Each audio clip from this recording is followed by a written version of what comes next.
Okay, so good day, Mr. Ilham. I'm going to perform the explanation of trapezoidal rules and Simpson rules. And for your information, I'm going to use bilingual language. So I'm explaining in English, but I will also explain it in Indonesia. So here we go. First, I'd like to start with the trapezoidal rule from the integral. So, what is exactly the trapezoidal rule? Uh, jadi simpelnya trapezoidal rule itu merupakan uh, metode numerik untuk menghitung atau mengaproksimate integral yang tentu atau integral yang sudah ada batas awal dan batas akhirnya. Nah, uh, how do we actually use the trapezoidal rules? Well, it used for estimating the area under the curve by dividing it into trapezoids instead of rectangles. Kalau misalnya yang sudah dijelaskan minggu lalu kan memakai ini middle point-nya pakai persegi atau rectangle. Nah, kalau misalnya curve seperti ini, kita tidak mungkin atau tidak dianjurkan untuk memakai yang rectangle. Karena apa? Karena it's not really matches the area which is like this. It would be more accurate if we put it a rectangular set like this. So jadi lebih baik kalau misalnya dijadikan menjadi trapezoid seperti ini bentuknya. Jadi lebih akurat aja antara approximationnya. Nah, di sini juga ada the formula. Pertama, tentu kan kita mau integral ini. Pertama tentu integral yang tentu. Habis itu ada fungsinya dx. Nah, di sini adalah rumusnya dimulai. Nah, H per 2. Nah, jadi H ini sebenarnya it actually some people might use delta x, but here I'm using the h. It doesn't really matter as long as you know the h value.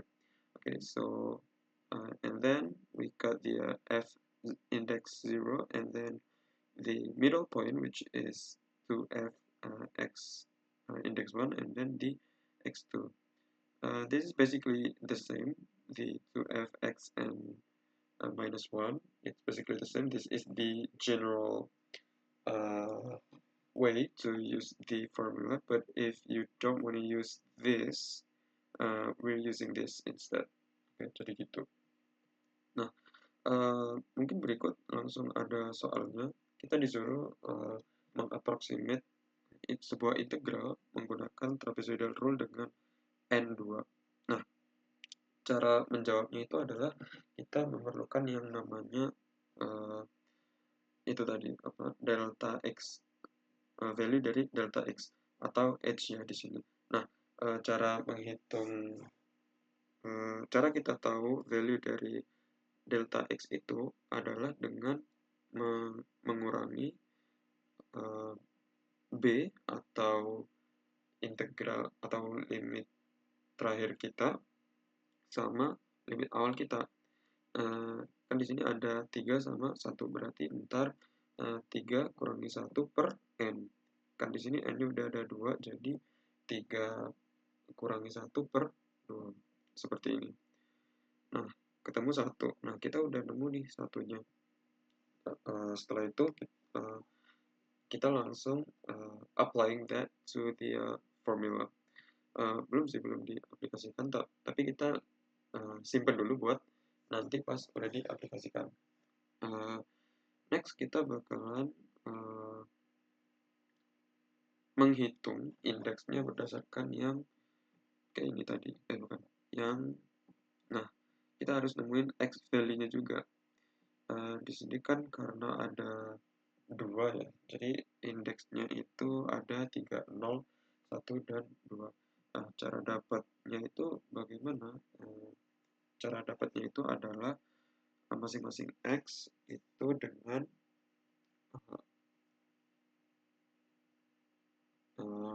indeks, nomor indeksnya ya which is 0 ditambah dengan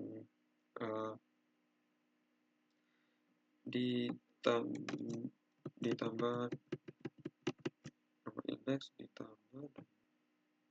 Oke, jadi cara menemukan X itu indeks ditambah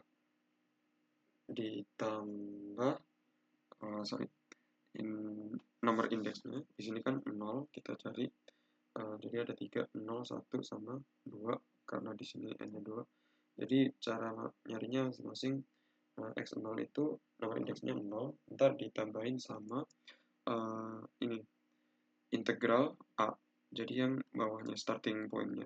Jadi 0 tambah 1 dikali sama value dari delta x atau h. Di sini kan 1. Jadi hasilnya 1. Habis itu di x1 kita dapat 2 karena indeksnya 1 ditambah dengan 1 which is the starting point, the integral, and then multiplied by 1 which is resulting into. Yang dua juga sama, cuman indeksnya aja yang berbeda, jadi ntar hasilnya 3. Kita udah menemukan 1, 2, dan 3. Setelah itu karena kita beroperasi dengan fungsi seperti ini, kita harus mengaplikasikan setiap value-nya seperti ini. Ya, simpelnya tinggal dimasukin aja semuanya. Seperti F1 dia bakal jadi 3 karena ya 2 kali 1 tambah 1, 3, habis itu 2 kali 2 tambah 1, 5, dan 3 kali 2 tambah 1 itu 7. Nah, kalau udah ketemu semua untuk fungsi-fungsinya, kita tinggal aplikasikan ke formulanya. Nah, formula tadi kan yang ini ya. Jadi hanya sudah ketemu, habis itu 2 ini sudah paten, habis itu value-value-nya tinggal dimasukkan. Nah, jadi di sini kan begini nih, ntar tinggal dimasukin semua dari yang bagian sini. Sorry. Nah, kita tahu kan tadi hanya itu adalah 1. Berarti 1/2, habis itu di dalamnya fx0. Indeks 0 hasilnya tadi berapa? Yang ini berarti. Nah, kan 0 tadi jadinya 3. Berarti kita dapat 3, habis itu ditambah dengan 2fx1. Nah, di sini 5 kan di sini. Iya, f kedua itu sama dengan 5. Kenapa dikali 2? Karena nilai indeks yang di tengah itu merupakan middle point. Jadi kalau diperhatikan sebenarnya, nah di sini middle point itu dia punya 2 tepi. Jadi dia harus di multiple by 2. Beda sama yang starting sama ending, dimana dia cuma muncul sekali. Tapi kalau misalnya yang di middle, dia bakalan buat perantara atau jembatan. Jadi size-nya lebih gede aja gitu. Nah, itulah kenapa dikaliin 2 di sini. Nah, sisanya tinggal yang terakhir ini, yang 7. Tinggal kita masukin. Habis itu hasilnya adalah seperti ini. Habis itu kalau sudah ketemu 1/1 kali 20 itu dicoret 1 kali 10, 10. Nah, ini adalah hasil dari approximation menggunakan trapezoidal formula. Nah, dari sini, nah dari soal ini.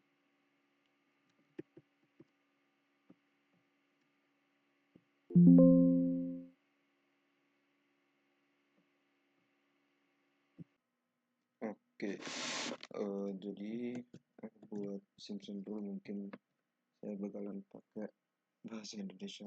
Maaf karena suara saya agak habis dan kurang fit juga. Jadi buat Simpson rule itu sebenarnya dia ada 2 formula. Yang pertama itu yang atas ini dan yang bawah. bedanya mungkin cuma di yang awal ini H/3 sampai di sini 3/8, dan sisanya yang di dalam mungkin cuma beda perkalian antar fungsi saja. Nah, yang di atas ini dinamakan dengan Simpson's Rule 1/3, dan yang di bawah ini adalah 3/8. Nah, patokan pakainya itu adalah ketika n yang sudah ditetapkan itu, kalau yang atas ini merupakan n bilangan genap 2, 4, 6, 8, dan seterusnya. Kalau misalkan pakai yang 3/8, itu apabila n yang sudah ditetapkan berkelipatan 3, 3, 6, 9, 12, dan seterusnya. Oke, jadi bedanya Simpson's Rule sama trapezoidal rule itu salah satunya adalah saat pemakaian approximation untuk kurvanya. Kalau yang tadi kurvanya itu melengkung seperti mangkok, itu untuk yang trapezoidal, karena shape-nya itu bisa dibagi secara rata, yang mirip seperti bentuk trapezoid atau ya seperti itu. Nah, dan trapezoidal itu menurut saya tidak kompatibel atau kurang cocok apabila untuk menghitung approximation atau menghitung perkiraan dari kurva yang bentuknya seperti ini, parabola. Nah, kalau misalnya gini kan mungkin iya trapezoidal, tapi dia beda posisi dan dia ada dua. Nah, begini saat kurvanya berbentuk seperti parabola ini, nah dibutuhkan yang namanya Simpson's Rule agar perhitungan approximation menjadi lebih akurat, begitu. Nah, di sini kurang lebih sama, kita harus mencari delta x dulu. Setelah itu langsung di solve dulu buat value x-nya. Setelah itu apabila sudah ditemukan semua, langsung disubstitusikan, dimasukkan seluruh value ke formula ini. Nah, oke.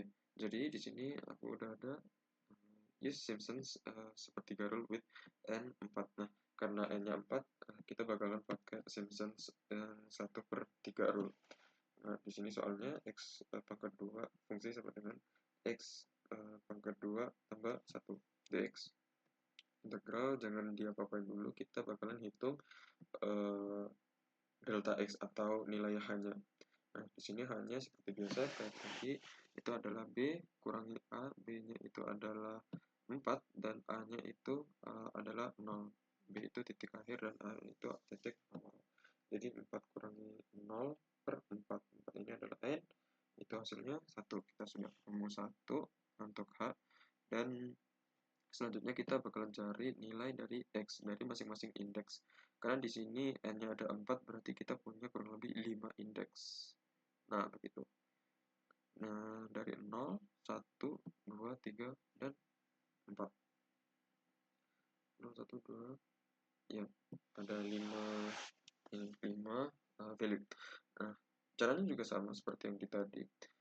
Jadi, cara dapetin nilai x itu berdasarkan indeks adalah nomor indeks ditambahkan dengan nilai awal ini atau a, atau di sini adalah 0, dan dikali sama h, nilai delta x ini 1. Di sini kita ketemu 0, habis itu 1, karena 1 kali 1 1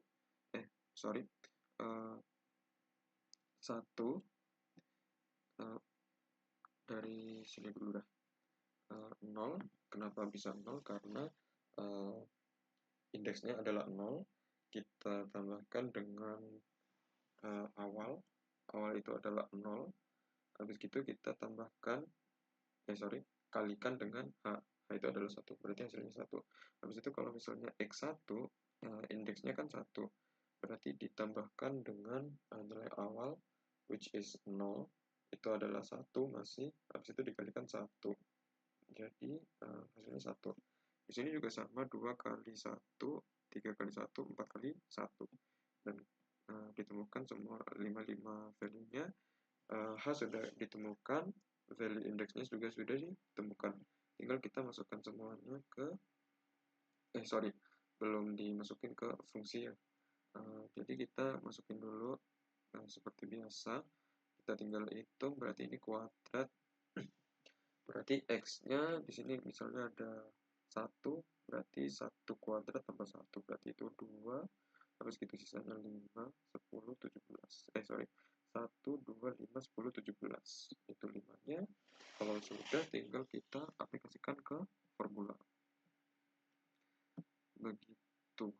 Nah, di sini sudah diaplikasikan, tinggal diformulakan.